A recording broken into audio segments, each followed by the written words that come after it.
السلام عليكم ورحمة الله تعالى وبركاته. بسم الله الرحمن الرحيم. الحمد لله رب العالمين. اللهم صل على سيدنا محمد وعلى آل سيدنا ومولانا മുഹമ്മദ്. കഴിഞ്ഞ ക്ലാസ്സിൽ നമ്മൾ അവസാനമായിട്ട് പറഞ്ഞത് ദാവൂദ് നബിക്കും സുലൈമാൻ നബിക്കും അള്ളാഹു ചെയ്തു കൊടുത്ത ഓരോ അനുഗ്രഹങ്ങളെക്കുറിച്ചാണ്.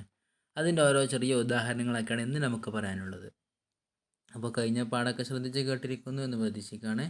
അതോടൊപ്പം തന്നെ ഇന്നത്തെ പുതിയ പാഠം ഫിഖ്ഹുൻ ദഖീഖുൻ വ ഇൽമുൻ അമീഖ്. ദഖീഖ് എന്ന് പറഞ്ഞാൽ വളരെ സൂക്ഷ്മമായിട്ടുള്ള, ഫിഖ് ഇൽമൊക്കെ ഒരർത്ഥം തന്നെ, അറിവ്, ജ്ഞാനം എന്നൊക്കെ. സൂക്ഷ്മമായിട്ടുള്ള ജ്ഞാനം അഥവാ വിവരം എന്നർത്ഥം. വ ഇൽമുൻ അമീഖുൻ, അമീഖ് എന്ന് പറഞ്ഞാൽ ആഘാതം എന്ന് പറഞ്ഞാൽ ആയത്തിലുള്ള അറിവ് എന്നർത്ഥം. ആയത്തിലുള്ള അറിവും സൂക്ഷ്മമായിട്ടുള്ള വിജ്ഞാനങ്ങളും എന്നാണ് ഫിഖ്ഹുൻ ദഖീഖുൻ വ ഇൽമുൻ അമീഖ് എന്ന് പറഞ്ഞാൽ. വഖദ് തജല്ലാ ദഖഅഹു, ആരുടെ? സുലൈമാൻ നബിയുടെ. അവസാനം പറഞ്ഞ സുലൈമാൻ നബി അല്ല. അപ്പോൾ സുലൈമാൻ നബിയുടെ ബുദ്ധി കൂർമ്മതയും വഖുദ്റത്തുഹു, സുലൈമാൻ നബിയുടെ ശക്തിയും, അത് തജല്ല, അത് വെളിവായി, അത് പുറത്തു വന്നു എന്നർത്ഥം. തജല്ല, അത് വെളിപ്പെട്ടു. അൽ ഹുക്മി സ്വഹീഹി, ശരിയായ വിധിയുടെ മേൽ അത് വെളിവായി വന്നു. ഫി ഖളിയത്തിൻ, വിധിക്കുന്നതിൽ, വിധിയിൽ. ആ വിധി ഏതാണ്? റുഫിഅത്ത് ഇലാ വാലിദിഹിൽ അലീം, അദ്ദേഹത്തിൻ്റെ ഉപ്പയിലേക്ക് ഉയർത്തപ്പെട്ട വിധി എന്ന് പറഞ്ഞാൽ ഉപ്പയിലേക്ക് ഉയർന്നു വന്ന ഒരു വിധി ഉണ്ടായിരുന്നു. എന്ത്? ഒരു രണ്ട് പ്രശ്നങ്ങൾക്കിടയിൽ വിധിക്കാൻ വേണ്ടി ഒരു വിധിക്ക് ആര് വന്നിരുന്നു? രണ്ടാളുകൾ വന്നിരുന്നു. ആ ഉപ്പയിലേക്ക് വന്ന വിധിയിൽ ആര്? ഹുക്മു സ്വഹീഹ്, യഥാർത്ഥ വിധി വിധിച്ചത് ആരായിരുന്നു? മകനായ സുലൈമാൻ നബി ആയിരുന്നു എന്നർത്ഥം. അവക്കതല്ലാതക്കാഹു, സുലൈമാൻ നബിയുടെ ബുദ്ധി കൂർമ്മത അത് വെളിവായി. കുതിർത്തു, അദ്ദേഹത്തിൻ്റെ കഴിവും അദ്ദേഹത്തിൻ്റെ സാമർഥ്യവും അലൽ ഹുക്മി സ്വഹീഹ്, ശരിയായ വിധിക്കുന്നതിൻ്റെ മേൽ. ഫി ഖളിയത്തിൻ റുഫിഅത്ത് ഇലാ വാലിദിഹിൽ അലീം, അദ്ദേഹത്തിൻ്റെ വലിയ ഉപ്പ എന്ന് പറഞ്ഞാൽ മഹാനായ ഉപ്പയിലേക്കും ഉയർത്തപ്പെട്ട ഒരു വിധി. ആ വിധിയിൽ യഥാർത്ഥ വിധി വിധിച്ചതുകൂടെ സുലൈമാൻ നബി അലൈഹിസ്സലാമിൻ്റെ ബുദ്ധി കൂർമ്മത വെളിവാവുകയാണ്. ഫക്കാനലി ഖൗമിൻ, എന്നിട്ട് ആ വിധിക്കാനുള്ള സാഹചര്യം വിശദീകരിക്കുകയാണ്. ഫക്കാനലി ഖൗമിൻ, ഒരു സമുദായത്തായി ഒരു കൂട്ടം ആളുകൾക്കുണ്ടായിരുന്നു, അല്ലെങ്കിൽ ഒരു ജനതയ്ക്കുണ്ടായിരുന്നു. കെർമ് എന്ന് പറഞ്ഞാൽ മുന്തിരിവള്ളിക്കാണ് എന്താ കെർമ് എന്ന് പറയാം. ഒരു കൂട്ടം മുന്തിരിവള്ളികൾ, കെർമ് എന്നുള്ളത് ജാഹിലിയത്തിലെ ഒരുപാട് കെർമിനെ കുറിച്ച് പഠിക്കുമ്പോൾ ഒരുപാടുണ്ട്. മുന്തിരിയെക്കുറിച്ച് അതിൻ്റെ ശാസ്ത്രങ്ങൾ പഠിക്കുമ്പോൾ ജാഹിലിയത്തിലുള്ള ഒരുപാട് കവിതകൾ അതിനുമായി അനുബന്ധിച്ചുണ്ട്. ഒരു കവി പറയുന്നുണ്ട്, ഇദാമിത്തു ഫദ്ഫന്നി ഇലാ ജംബി കർമതി തുറവി ഇലേഹ ബഅദ മൗതി ഉറൂഖുഹ എന്ന് ഒരുപാട് അറബി കവിതകൾ മുന്തിരിവള്ളി എന്നുള്ള വിശേഷണത്തിൽ ഒരുപാട് വന്നിട്ടുണ്ട്. അത് അറബിയിലെ പ്രധാന ഒരു ഭക്ഷണ സാധനമാണല്ലോ മുന്തിരി, അഥവാ ഉണക്കമുന്തിരി, മറ്റേ മുന്തിരി എന്നുള്ള ഒരുപാടുണ്ട്. അപ്പോൾ കെർമി എന്നുള്ളത് അറബി സാഹിത്യത്തിൽ ഒരുപാട് കാണാൻ പറ്റും. അപ്പോൾ കെർമി എന്ന് പറഞ്ഞാൽ മുന്തിരിവള്ളി എന്ന അർത്ഥത്തിൽ എനിക്കട്ടോ. കത് അമ്പത്തത്ത്, ആ മുന്തിരിവള്ളികൾ, അമ്പത്തത്ത് അത്, അനാഖിദുഹു, അമ്പത്തൽ അനാഖീദ് എന്ന് പറഞ്ഞാൽ അതിൻ്റെ എന്താ പറയുക, കായുണ്ടാവുക, കുലയുണ്ടാവുക അല്ലേ. അപ്പം മുന്തിരികൾ അത് കുലച്ചിരുന്നു. ഫദഖലത് ഫീഹി, അങ്ങനെ ഒരു കൂട്ടം ആളുകളുടെ മുന്തിരിത്തോട്ടമായിരുന്നു. ആ മുന്തിരിവള്ളികളിൽ ദഖലത്ത് ഫീഹി, ആ മുന്തിരിത്തോട്ടത്തിൽ കടന്നു. ഗനമുല്ലി ഖൗമിൻ, മറ്റൊരു ടീമിൻ്റെ എന്നർത്ഥം. ഖൗം എന്ന് പറഞ്ഞ സമുദായം. അപ്പോൾ മറ്റൊരു കൂട്ടം ആളുകളുടെ ഗനം എന്ന് പറഞ്ഞാൽ ആട്, മാട്, ഒട്ടകങ്ങൾ. അപ്പോൾ ആടുകൾ അതിൽ പ്രവേശിച്ചു. ഫഅഫ്സദതുഹു, എന്നിട്ട് ആ ആട് എന്ത് ചെയ്തു? ആടുംകൂട്ടം ആ മുന്തിരിവള്ളികൾ, ആടുംകൂട്ടം എന്ത് ചെയ്തു? ആ മുന്തിരിവള്ളികൾ നശിപ്പിച്ചു. ഫഖളാ ദാവൂദു, അപ്പോൾ ദാവൂദ് അലൈഹിസ്സലാം വിധിച്ചു. ബിൽ ഗനമി, ഏത്? ഈ ആടുകൾ കൊണ്ട് വിധിച്ചു. അപ്പോൾ പിന്നെ ഇനി ബാക്കിയുള്ള കൃഷി നശിച്ചു, ഇനി ബാക്കി ആടുകൾ മാത്രമല്ലേ ഉള്ളൂ.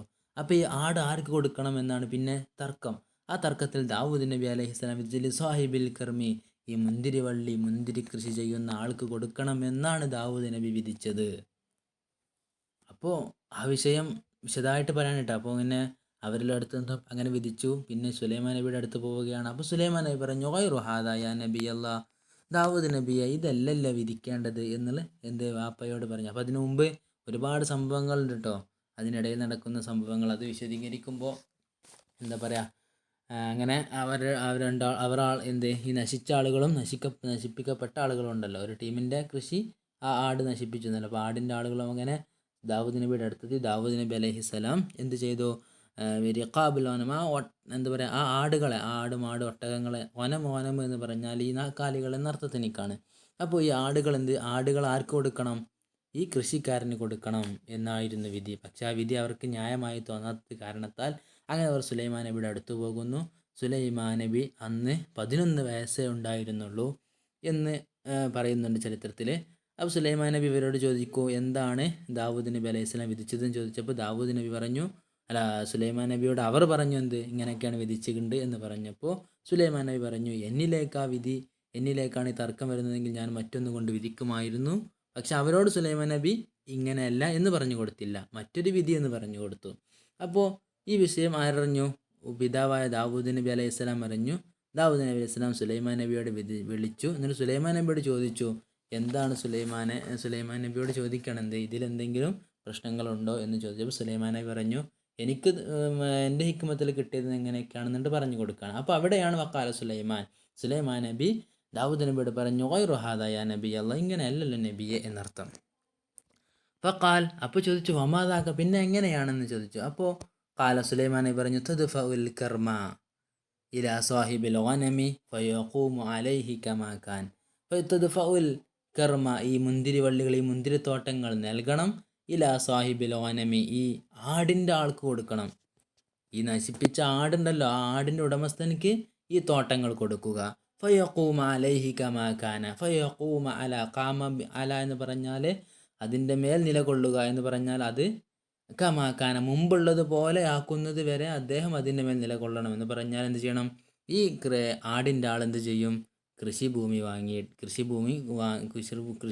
കൃഷി ചെയ്ത് മുമ്പുള്ളത് പോലെ ആക്കണം. ഈ നശിപ്പിച്ച രൂപത്തിലുള്ള കൃഷി ആക്കുക എന്നർത്ഥം. എന്നിട്ടോ വതദ്ഫഉൽ ഗനമ ഇലാ സാഹിബിൽ കർമ, ഇനി എന്ത് ചെയ്യണം? ഈ ആടിന് ആർക്ക് കൊടുക്കണം? ഇലാ സാഹിബിൽ കർമ, ഈ മുന്തിരി തോട്ടത്തിൻ്റെ ആൾക്ക് കൊടുക്കണം. ഓക്കെ, മുന്തിരിത്തോട്ടം ആർക്ക് കൊടുക്കുക? ഈ ആടിൻ്റെ ആൾക്ക് കൊടുക്കുക. എന്നിട്ട് അയാൾ കൃഷി ചെയ്യുക. ഇനി നേരെ മറിച്ചും ഈ ആടുകളെ ആർക്ക് കൊടുക്കുക? ഈ മുന്തിരിത്തോട്ടത്തിൻ്റെ ആൾക്ക് കൊടുക്കുക.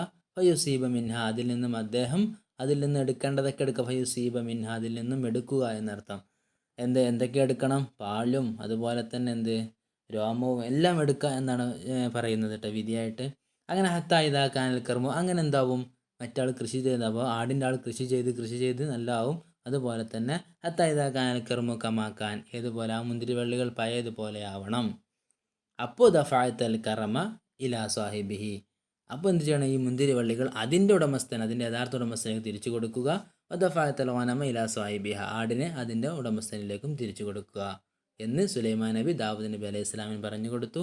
ഇതനുസരിച്ച് ദാവൂദ് നബി അലൈഹി സ്വലാം സുലൈമാൻ നബിയുടെ വിധി അവിടെ നടപ്പിലാക്കുകയാണ്.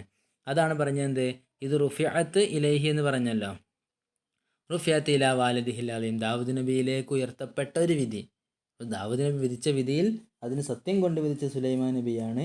അപ്പോൾ സുലൈമാൻ നബി അലൈഹി സ്വലാമിൻ്റെ ബുദ്ധി അവിടെ വെളിവാവുകയാണ് എന്നാണ് ചരിത്രം പറയുന്നത്. മനസ്സിലായല്ലോ? ഒരു ആട്, ഒരു മുന്തിരി കൃഷി ചെയ്യുന്ന ഒരാൾ. അപ്പോൾ എന്ത് ചെയ്തു? ഈ ആട് പോയിട്ട് ഈ മുന്തിരി കൃഷി ചെയ്യുന്ന ആളുടെ ഭൂമി മൊത്തം നശിപ്പിച്ചു, കൃഷി മൊത്തം നശിപ്പിച്ചു, ഒന്നും ബാക്കിയില്ല എന്ന് പറഞ്ഞു. ഫലം യബ്ഖി മിൻഹാ ഷൈ, ഒന്നും ബാക്കിയായില്ല എന്നാണ് പറയുന്നത്.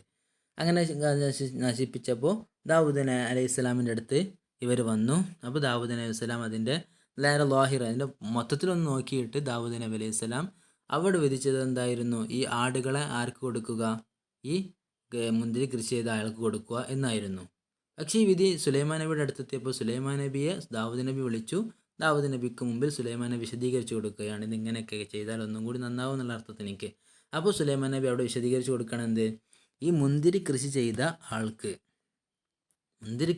ആൾക്ക് തൽക്കാലം ഈ ആടിനെ കൊടുക്കുക. എന്നിട്ട് ആടിൽ നിന്നും എന്ത് ചെയ്യുക? അതിൽ നിന്ന് എടുക്കേണ്ട പാലും മറ്റൊക്കെ എടുക്കുക. അതുപോലെ തന്നെ ഈ കൃഷിഭൂമി ആർക്കും കൊടുക്കുക. ഇതോടൊപ്പം തന്നെ എന്ത് ചെയ്യണം? കൃഷിഭൂമി ആ ആടിൻ്റെ ആൾക്കും കൊടുക്കണം. ആടിൻ്റെ ഉടമസ്ഥനുണ്ടല്ലോ, അയാൾക്ക് കൃഷിഭൂമി കൊടുക്കുക. എന്നിട്ട് അയാൾ എന്ത് ചെയ്യുക? ആടിൻ്റെ ഉടമസ്ഥൻ എന്ത് ചെയ്യുക? ഈ കൃഷി മുമ്പത്തെ കൃഷി പോലെയാക്കുക. എന്നിട്ട് രണ്ടും ഏകദേശം സമമാകുമ്പോൾ എന്ത് ചെയ്യുക? പരസ്പരം തിരിച്ചു കൊടുക്കുക. ദാവൂദ് നബി അലൈഹി സ്വലാം വിധിച്ചത് എന്തായിരുന്നു? ആ ആടുകളെ ഈ കൃഷിക്ക് പകരമായിട്ട് കൊടുക്കുക. ഇവിടെ എന്താണ്? ഇവിടെ ആടുകളെ കൊടുക്കുന്നത് താൽക്കാലികമായിട്ടുള്ള ഒരു കൊടുക്കൽ മാത്രമാണ്. പിന്നെ തിരിച്ചു വാങ്ങുന്നുണ്ട്, കൃഷി പഴയതുപോലെ ആകുമ്പോൾ തിരിച്ചു വാങ്ങുന്നുണ്ട്. അപ്പോൾ എന്താണ്? ബുദ്ധിപരമായിട്ട് ഒന്നും കൂടി ഹിക്മത്ത് കൂടിയ വിദ്യ സുലൈമാൻ നബി വിധിച്ചതായിരുന്നു. ദാവൂദ് നബി വസ്ലാം അതിൻ്റെ ലാഹിർ നോക്കിയിട്ട് വിധിച്ചായിരുന്നു. രണ്ടും ശരിയാണ്. ഏറ്റവും ഒന്നും കൂടി ഹിക്മത്ത് പരമായത് സുലൈമാൻ നബിയുടെ വിധിയായിരുന്നു. ഓക്കെ, അപ്പോൾ അതാണ് പറയുന്നത്, സുലൈമാൻ നബിയുടെ ബാപ്പയിലേക്ക് ഉയർത്തപ്പെട്ട വിധിയെ സുലൈമാൻ നബി ഹുക്മു സഹീ കൊണ്ട് വിധിച്ചത് കൊണ്ട് സുലൈമാൻ നബിയുടെ ബുദ്ധി കൂർമ്മത അതിലൂടെ വെളിപ്പെട്ടു എന്നാണ് പറയുന്നത്. ഓക്കെ, പിന്നെ വഹസഹുല്ലാഹു, അള്ളാഹു താല പ്രത്യേകമാക്കി ബിഫിഖ്ഹിൻ ദഖീഖിൻ സുലൈമാൻ നബിയെ, അതുപോലെ തന്നെ ദാവൂദ് നബിയെയും ബിഫിഖ്ഹിൻ ദഖീഖിൻ സൂക്ഷ്മമായ ജ്ഞാനം കൊണ്ടും വഇൽമിൻ അമീഖിൻ അഗാധത്തിലുള്ള വിജ്ഞാനങ്ങൾ കൊണ്ടും വഖാൽ, എന്നിട്ട് അള്ളാഹു പരിശുദ്ധ ഖുർആനിൽ പറയുകയാണ്, വദാവൂദ വസുലൈമാന ഇദ് യഹ്കുമാനി ഫിൽ ഹറത്തി ഇദ് നഫശത് ഫീഹി ഗനമുൽ ഖൗമി വകുന്നാ ലിഹുക്മിഹിം ഷാഹിദീൻ വഫഹംനാഹാ സുലൈമാന വകുല്ലൻ ആതൈനാ ഹുക്മൻ വഇൽമ എന്നാണ് പറയുന്നത്. സൂറത്തുൽ അംബിയായിലെ 78, 79 ആയത്തുകൾ. അങ്ങനെ സുലൈമാൻ നബിയെ പറ്റി വദാവൂദ വസുലൈമാന, ദാവൂദിനെയും സുലൈമാൻ നബിയെയും, നബിയെ നിങ്ങൾ ഓർക്കുക, നമ്മുടെ നബിയോട് പറഞ്ഞു കൊടുക്കുകയാണ് നിങ്ങൾ ഓർക്കുക എന്ന് പറയുന്നത്. ഇത് യഹ്കുമാനി ഫിൽ ഹറത്തി, ദാവൂദ് നബിയും സുലൈമാൻ നബിയെ ഓർക്കുക എന്ന് പറഞ്ഞത് ഏത് സാഹചര്യം ഓർക്കുക? ഏത്? ഇത് യഹ്കുമാൻ, അവർ രണ്ടുപേരും വിധി കൽപ്പിച്ച സന്ദർഭം. ഫിൽ ഹറസി, ഒരു കൃഷിയുടെ വിഷയത്തിൽ അവർ രണ്ടുപേരും വിധി പറഞ്ഞ ആ സന്ദർഭം നിങ്ങൾ ഓർക്കുക. ഇനി അത് ഇതിന ഫഷത്ത് ഫീഹി ഗനമുൽ ഖൗമി, എന്ത്? ഒരു ജനതയുടെ ആടുകൾ നഫഷത്ത് ഫീഹി, അതിൽ പ്രവേശിച്ചു, അതിലെന്ത് ചെയ്തു? കടന്ന് മേഞ്ഞു എന്നർത്ഥം. എന്ന് പറഞ്ഞ് നശിപ്പിച്ചു. ഇതിന ഫഷത്ത് ഫീഹി ഗനമുൽ ഖൗമി, ഒരു ജനതയുടെ ആടുകൾ അതിൽ കടന്നു അതിനെ നശിപ്പിച്ചു. വകുന്നാ ലിഹുക്മിഹിം ഷാഹിദീൻ, വകുന്നാ നമ്മളായിരിക്കുന്നു, ലിഹുക്മിഹിം ഇവർ രണ്ടുപേരുടെയും വിധികൾക്ക് ഷാഹിദീന സാക്ഷിയായിരിക്കുന്നു എന്ന് പറഞ്ഞാൽ രണ്ട് വിധിയും ശരിയാണ് എന്നർത്ഥത്തിലേക്ക് സുലൈമാൻ നബിയുടെയും ദാവൂദ് നബിയുടെയും ഹിക്മത്തിനെ കുറിച്ച് നമ്മുടെ നബി സല്ലല്ലാഹു അലൈഹി വസല്ലമക്ക് പറഞ്ഞു കൊടുക്കുകയാണ്. ഇനി എന്നിട്ട് പറഞ്ഞ വഫഹംനാഹ സുലൈമാന വകുല്ലൻ ആതൈനാ ഹുക്മൻ വഇൽമ, വഫഹംനാഹ എന്നിട്ട് പിന്നെ എന്നർത്ഥം. ഫഹംനാഹ, അതിനെ നാം ഗ്രഹിപ്പിച്ചു കൊടുത്തു, യുക്തമായിട്ട് മനസ്സിലാക്കി കൊടുത്തു. ആർക്ക്? സുലൈമാൻ നബിക്ക് അതിൻ്റെ യഥാർത്ഥത്തിലുള്ള കാര്യം വ്യക്തമാക്കി കൊടുത്തു. എന്നിട്ട് പറയാണ് വകുല്ലൻ, ഈ രണ്ടു പേർക്കും, വകുല്ലൻ ദാവൂദ് നബിക്കും സുലൈമാൻ നബിക്കും ആതൈന നമ്മൾ നൽകിയിരിക്കുന്നു ഹുക്മൻ എന്ന് പറഞ്ഞാൽ ന്യായവിധികൾ നൽകിയിരിക്കുന്നു. വഇൽമൻ വിജ്ഞാനവും നാം നൽകിയിരിക്കുന്നു. ഓക്കെ, ഫഹംനാഹ എന്ന് പറഞ്ഞാൽ അതിൻ്റെ സത്യം ഗ്രഹിപ്പിച്ചു എന്നർത്ഥം. പിന്നെ അടുത്തത് സുലൈമാൻ യഅരിഫു ലുഗത്ത ത്വയ്രി വൽ ഹയവാൻ, സുലൈമാൻ നബി അലൈഹിസ്സലാമിന് പക്ഷികളുടെയും ജീവികളുടെയും ഭാഷയറിയാം.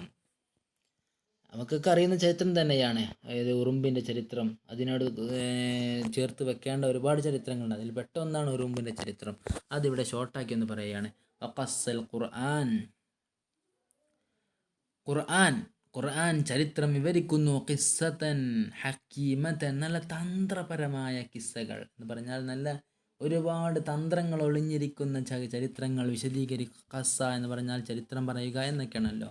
അതുപോലെ തന്നെ മുമത്യഅത്തൻ, നല്ല ആസ്വദിക്കാൻ പറ്റിയ, ഇസ്ലാമികയുടെ വിധിവിലക്കുകളൊക്കെ മനസ്സിലാക്കാൻ പറ്റി ആസ്വാദനം നടത്താൻ പറ്റിയ ഒരുപാട് മുമത്യഅത്തൻ എന്ന് പറഞ്ഞാൽ അതന്നെ നല്ല ആസ്വദിക്കാൻ പറ്റിയ നല്ല തന്ത്രപരമായ ഒരുപാട് കഥകൾ ഖുർആൻ വിശദീകരിക്കുന്നു. തജല്ല ഫീഹി, അതിൽ വെളിവാകുന്നുണ്ട്.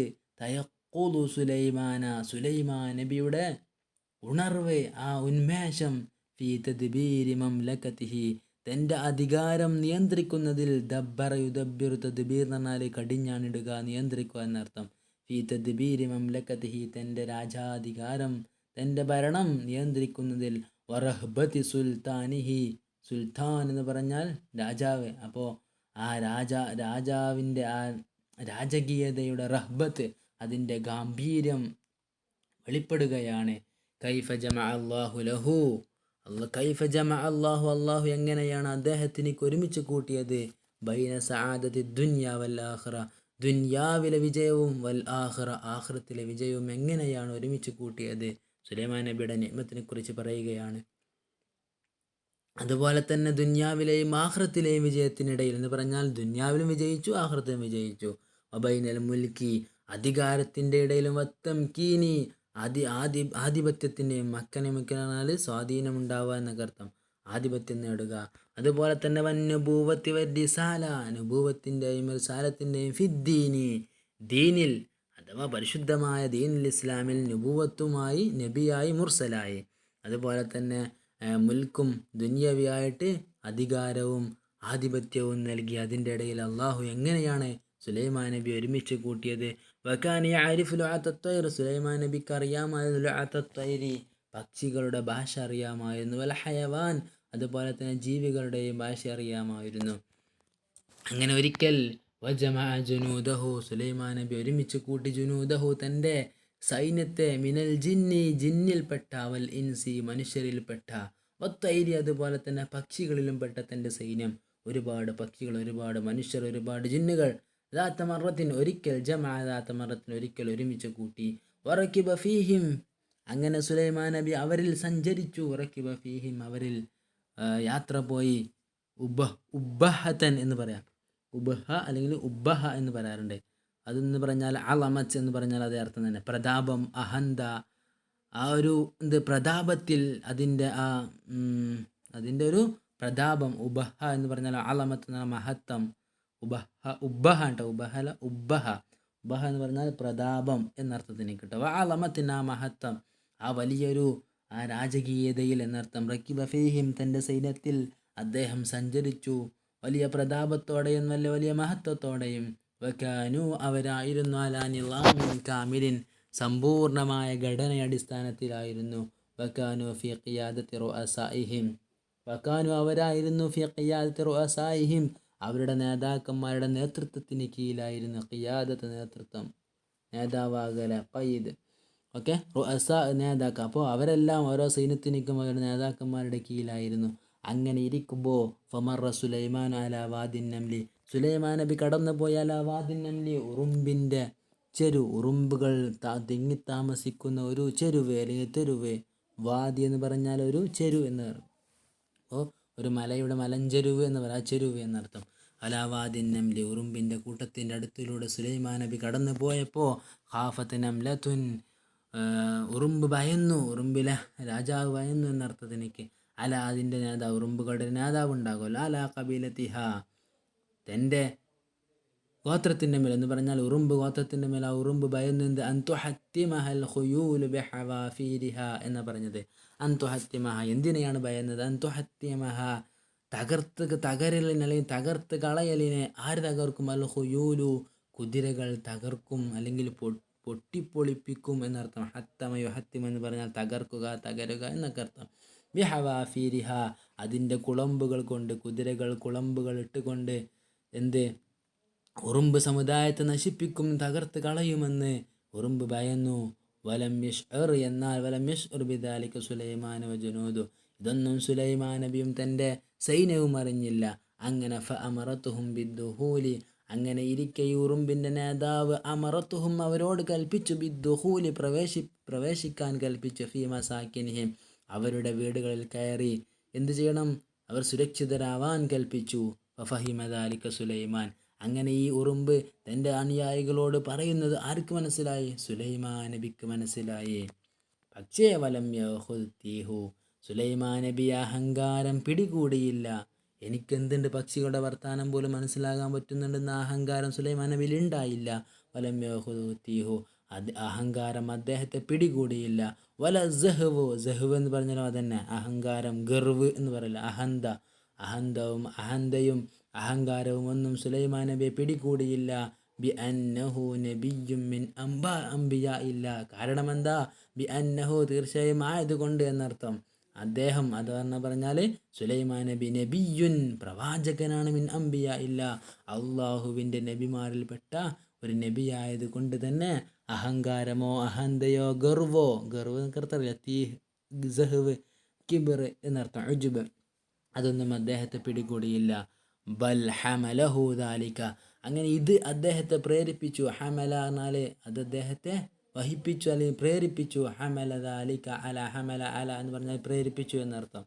അപ്പോൾ എന്താണ് ഇങ്ങനെ പക്ഷികളുടെ അല്ലെങ്കിൽ ഈ ഉറുമ്പിൻ്റെ സംസാരം മനസ്സിലായത് അദ്ദേഹത്തെ പ്രേരിപ്പിക്കുന്നു. എന്തിൻ്റെ മേലെ പ്രേരിപ്പിക്കുന്നു? അലാ ഹംദില്ലാഹി തആല, അള്ളാഹുവിനിക്ക് സ്തുതിക്കുന്നതിൻ്റെ മേൽ പ്രേരിപ്പിച്ചു. വശുക്രി നിഅമതിഹി, അള്ളാഹുവിൻ്റെ അനുഗ്രഹങ്ങൾക്ക് നന്ദി ചെയ്യുന്നതിൻ്റെ മേലിലും അദ്ദേഹത്തെ സുലൈമാൻ നബിയെ ഈ പക്ഷികളുടെ ഈ ഉറുമ്പിൻ്റെ സംസാരം മനസ്സിലായത് പ്രേരിപ്പിച്ചു അള്ളാഹുവിനിക്ക് നന്ദി ചെയ്യാനും അതുപോലെ തന്നെ അള്ളാഹുവിൻ്റെ അനുഗ്രഹങ്ങൾക്ക് നന്ദി ചെയ്യാനും അള്ളാഹുവിനിക്ക് സ്തുതികൾ അർപ്പിക്കാനുമാണ് പ്രേരിപ്പിച്ചത്. അതുപോലെ തന്നെ ഇങ്ങനെ പക്ഷികളുടെ ഈ ഉറുമ്പിൻ്റെ സംസാരം മനസ്സിലായത്, ഉറുമ്പിൻ്റെ വർത്തമാനങ്ങൾ മനസ്സിലായത് അദ്ദേഹത്തെ പ്രേരിപ്പിച്ചു. എന്തിൻ്റെ മേലിലും വദ്ദുആഇ തൗഫീഖി, സൗഭാഗ്യം കൊണ്ട്, ലിൽ അമലി സ്വാലിഹി, സൽപ്രവർത്തനങ്ങൾ ചെയ്യാൻ സൗഭാഗ്യമുണ്ടാവാൻ പ്രാർത്ഥിക്കാനും, അതുപോലെ തന്നെ വൽ ഇൻഖിറാത്ത് ഫീ സിൽക്കി ഇബാദി സ്വാലിഹീൻ, അള്ളാഹുവിൻ്റെ സജ്ജനങ്ങളായ അടിമകളുടെ നൂലിൽ കോർക്കാനും. ഇൻഖിറാത്ത് എന്നാൽ തുന്നിച്ചേർക്കുക, കൂട്ടിച്ചേർക്കുക. സിൽക്ക് എന്ന നൂല്, ഇബാദി സ്വാലിഹീൻ സജ്ജനങ്ങളായ അള്ളാഹുവിൻ്റെ അടിമകളുടെ ആ നൂലിൽ കോർത്തിണക്കാനും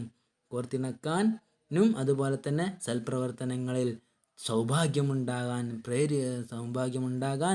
പ്രാർത്ഥിക്കാനും ഇതൊക്കെ സുലൈമാൻ നബിക്ക് പ്രചോദനമായി മാറി. അല്ലാതെ അഹങ്കാരത്തിനത് കാരണമായില്ല എന്നാണ് പറഞ്ഞത്.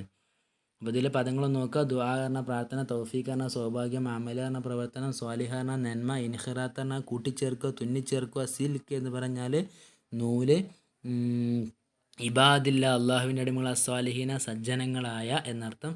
തീഹ് സഹ്വ് എന്ന് പറഞ്ഞാൽ അഹങ്കാരം, ഗർവ്, അഹന്ത എന്നർത്ഥം. അഹദ എന്ന് പറഞ്ഞാൽ പിടികൂടുക എന്നർത്ഥത്തിനേക്കാണ്.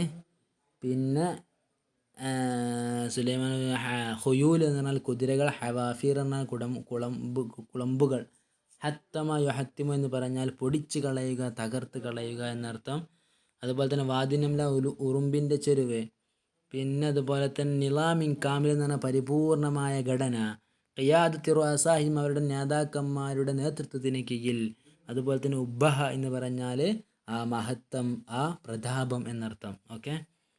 പിന്നെ അതുപോലെ തന്നെ ത്വയ്ർ എന്ന പക്ഷി, ജമാഅൻ ഒരുമിച്ച് കൂട്ടുക, സആദത്ത് എന്ന വിജയം, ദുന്യാവ്, ആഖിറം, തംകീൻ സൗകര്യപ്പെടുത്തി കൊടുക്കുക, ആധിപത്യം നേടിക്കൊടുക്കുക, നുബുവത്ത് അറിയല്ലോ. തദ്ബീർ എന്ന് പറഞ്ഞാൽ നിയന്ത്രിക്കുക, കൈകാര്യം ചെയ്യുക. മംലക്കത്ത് പറഞ്ഞാൽ അതിൻ്റെ രാഷ്ട്രം നിയന്ത്രിക്കുന്നതിലെ ആ ഭരണം എന്നൊക്കെ അർത്ഥത്തിന്. റഹ്ബത്ത് പറഞ്ഞാൽ ഗാംഭീര്യത, സുൽത്താനിഹി തൻ്റെ അധികാരം. അതുപോലെ തന്നെ ഹക്കീമത്ത് എന്ന് പറഞ്ഞാൽ തന്ത്രപരമായിട്ടുള്ള, മുമത്യാത്ത് നല്ല ആസ്വാദകരമായ എന്നർത്ഥം. തജല്ല എന്ന് പറഞ്ഞാൽ വെളിവാവുക, തയക്കുൽ പറഞ്ഞാൽ ഉന്മേഷം, ഉണർവ്. ഖസ്സ എന്ന് പറഞ്ഞാൽ കഥ പറയുക എന്നർത്ഥം. പിന്നെ അതുപോലെ തന്നെ ഫിഖ്ഹിൻ ദഖീഖ് എന്ന് പറഞ്ഞാൽ സൂക്ഷ്മമായ വിവരങ്ങൾ, ജ്ഞാനങ്ങൾ. ഇൽമിൻ അമീഖ് എന്ന് പറഞ്ഞാൽ അഗാധമായ, ഉള്ളറിഞ്ഞുള്ള ഇൽമുകൾ എന്നർത്ഥം. ഹർത്ത് പറഞ്ഞാൽ കൃഷി, നഫസ് പറഞ്ഞാൽ രാത്രി നശിപ്പിക്കുക എന്ന അർത്ഥത്തിന് കണ്ടോ. ഫഹമ പറഞ്ഞാൽ മനസ്സിലാക്കി കൊടുക്കുക എന്നർത്ഥം. കർമ്മ പറഞ്ഞാൽ മുന്തിരിവള്ളി, മുന്തിരിത്തോട്ടം അല്ലെങ്കിൽ മുന്തിരിയുടെ വള്ളിക്കൂട്ടം എന്നൊക്കെ അർത്ഥം പറയാം. ജിൻസിൻ്റെ അർത്ഥമാകുമ്പോൾ മുന്തിരിവള്ളികൾ കൂടിയത് എന്നൊക്കെ അർത്ഥം. അപ്പോൾ ആ സംഭവം അറിയില്ല, ആ വിശദീകരിച്ചു, അതൊന്ന് ശ്രദ്ധിക്കുക. അതുപോലെ തന്നെ രണ്ടാമത്തെ പറഞ്ഞത് എന്തായിരുന്നു? ആ ഉറുമ്പുകൾ സുലൈമാൻ നബി ഇങ്ങനെ നടന്നു പോകുമ്പോൾ, സുലൈമാൻ നബിയും സൈന്യവും ഇങ്ങനെ നടന്നു പോകുമ്പോൾ ഇത് ഉറുമ്പിൻ്റെ നേതാവ് മനസ്സിലാക്കി.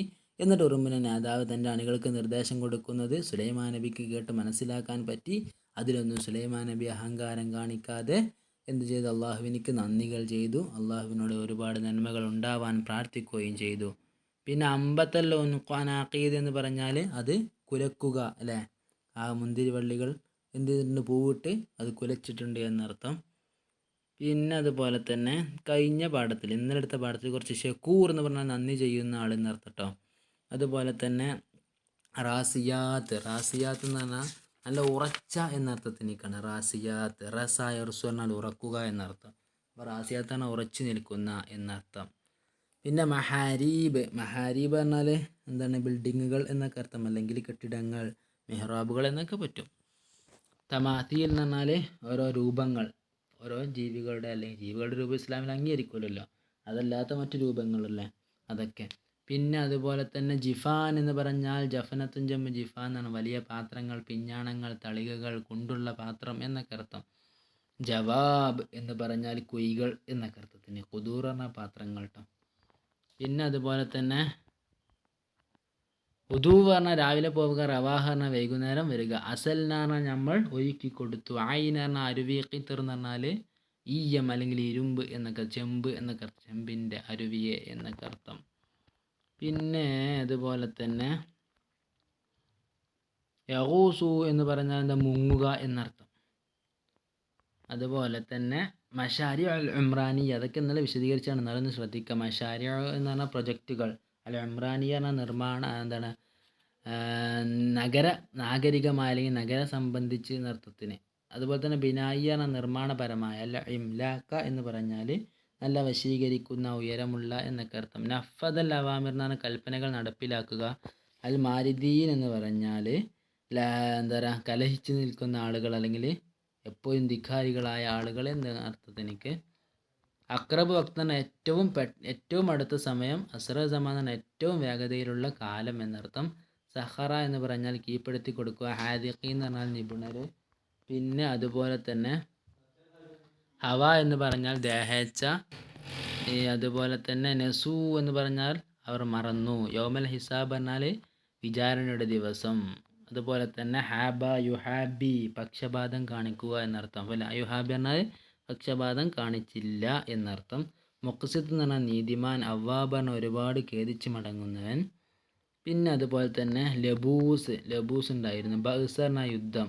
ഷാക്കിർ എന്ന് പറഞ്ഞാൽ നന്ദി ചെയ്യുന്നത്. ലബൂസ് എന്ന് പറഞ്ഞാൽ പടയങ്കി. തുഹ്സിന എന്ന് പറഞ്ഞാൽ സംരക്ഷിക്കുക എന്നർത്ഥം. പിന്നെ അതുപോലെ തന്നെ സാബിഗാത്തിൻ, അനിമൽ സാബിഗാത്തിൻ. ഖദ്ദിർ ഫി സർദൊക്കെ ഉണ്ടായിരുന്നു. സർദ് എന്ന് പറഞ്ഞാൽ തുന്നൽ എന്നർത്ഥം. എന്താ ഈ പടയങ്കി തുന്നൽ എന്നർത്ഥം. അലന്ന എന്ന് പറഞ്ഞാൽ നമ്മൾ മൃദുലമാക്കി കൊടുത്തു, അൽ ഹദീദ ഇരുമ്പിനെ. പിന്നെ എന്ത്, അവ്വിബി എന്ന് പറഞ്ഞാൽ നിങ്ങൾ ഖേദിച്ച് മടങ്ങുക എന്നർത്ഥം. പിന്നെ അതുപോലെ തന്നെ സന്ദുറു പറഞ്ഞാൽ പടയങ്കി. അപ്പോൾ ഇത്രയൊക്കെയായിരുന്നു കഴിഞ്ഞ പാഠത്തിൽ നമ്മൾ തതജാവബ് പറഞ്ഞാൽ പരസ്പരം സംസാരിക്കുക, സംഭാഷണം നടത്തുക എന്നൊക്കെ അർത്ഥം. അലാന എന്ന് പറഞ്ഞാൽ മാർദ്ദവപ്പെടുത്തി കൊടുക്കുക, മൃദുലപ്പെടുത്തി കൊടുക്കുക, പദമുണ്ടാക്കുക എന്നൊക്കെ അർത്ഥം. അപ്പോൾ ഇതൊക്കെ പഠിക്കുക. ഓക്കെ, അസ്സലാമു അലൈക്കും.